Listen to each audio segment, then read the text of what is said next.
There's trouble in the President Trump-Elon Musk bromance after Musk called Trump's big, beautiful bill, quote, a disgusting abomination. Well, today, things came to a head with Trump saying from the Oval Office he's very disappointed with Musk, while Musk responded in real time on social media.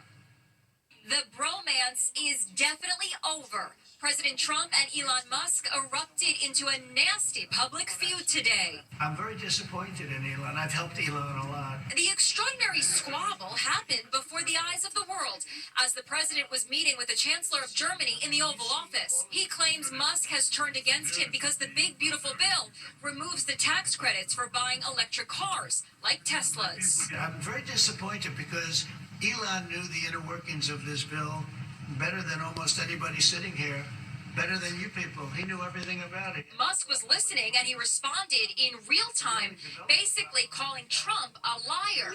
False. This bill was never shown to me even once, he declared on social media as Trump bashed him.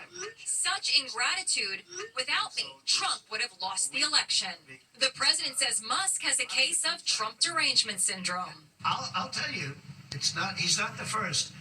People leave my administration, they leave, and they wake up in the morning, and the glamour's gone, the whole world is different, and they become hostile.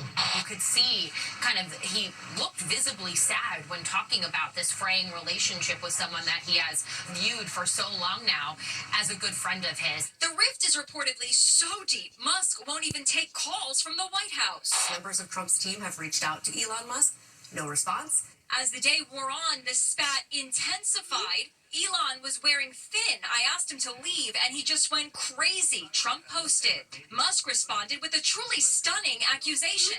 Time to drop the really big bomb. Donald Trump is in the Epstein files. That is the real reason they have not been made public. Have a nice day, DJT. Wow. Elon and I had a great relationship. I don't know if we will anymore. You think? Jeffrey Epstein was found dead in his prison cell in 2019. His death was ruled a suicide.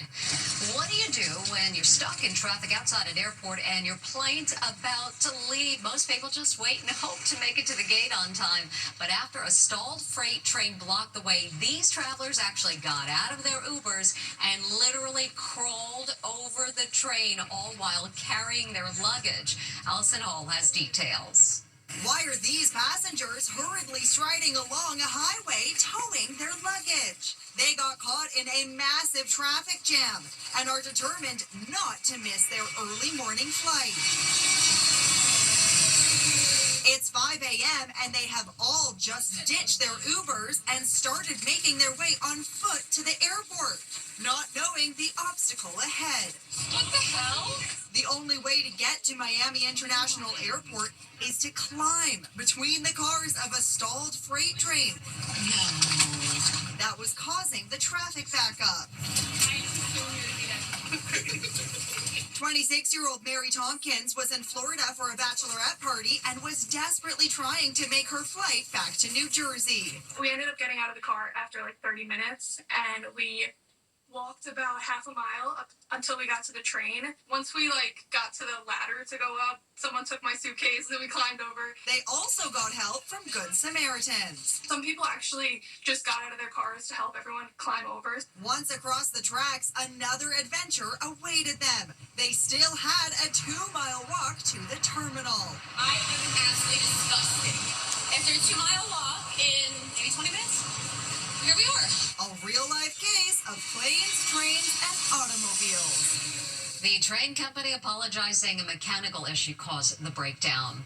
Luigi Man, having a medical emergency and the hospital is too far away. You're taken in a medical helicopter, also known as an air ambulance. But when this woman got the bill, she thought there was a mistake, but there wasn't. It's a dire medical emergency. Amanda, please come back to me. You stay strong. The woman on the stretcher has suffered a life-threatening heart attack. Jefferson County 911. I need an ambulance immediately. Amanda, come on! She's turned blue! The closest hospital equipped to save her life is over an hour away in Louisville, Kentucky. You come back to me! Her only hope? An air ambulance. A specialized chopper cut the hour-long trip down to a mere 17 minutes. And this is Amanda Boley today. That was definitely the difference between life and death. But she says her gratitude turned into quite a shock when she saw what that air ambulance cost, $65,000. At first, I thought this just has to be a terrible mistake. Anthem Blue Cross Blue Shield denied coverage for the ride. Why? They said she needed prior approval. You're unconscious. How was I supposed to get pre-approved? Amanda appealed the decision not once, but twice, only to be denied both times. She says it wasn't until a local TV station aired her story, a battle against their own insurance companies, that Anthem changed course, covering the full amount. But Amanda's not the only one who says they were put through months or even years of hell fighting with their insurance companies for a life-saving air ambulance ride.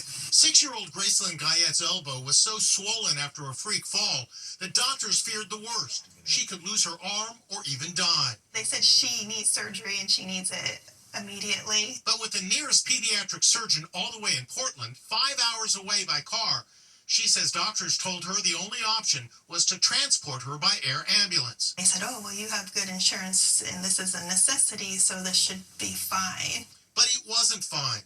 Anthem refused to cover the surgery and the air ambulance, leaving the family with an $80,000 bill. I was terrified and furious. The Guyettes say it took 3 years of fighting to get Anthem to cover most of that medical bill.